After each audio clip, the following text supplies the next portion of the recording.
What's up, nerds? It's your boy, and today I'm gonna learn you a thing or two about some Swedish guy who went from being a common sailor into being a goddamn king. Carl Emil Petterson was a guy born in October 1875 in Sweden. At around the age of 17, he went out to sea.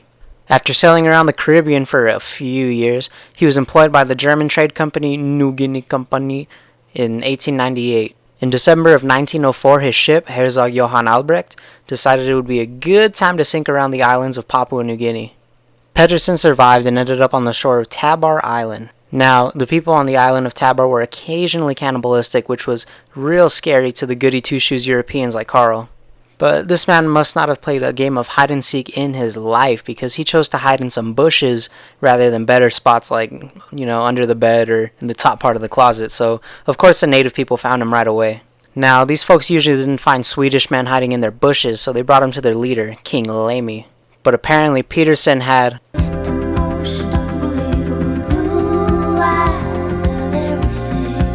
But he was also pretty strong, so King Emil let him live, but he made him work. At some point, the king's daughter, Princess Singdo, started crushing real hard on Carl, so the two got married in 1907. With his newfound royal connection, Carl went from working to doing what Europeans do, forcing the natives to work so that the Europeans can profit.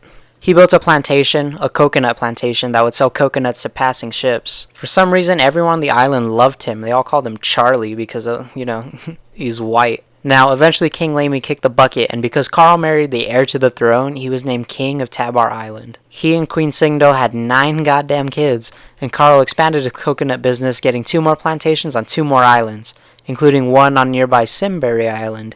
I said the name of it because it's going to be important later on.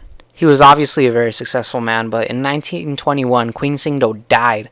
And since he had 9 kids, he did what all good dads do, and he went to the store to get some milk, if you know what I mean.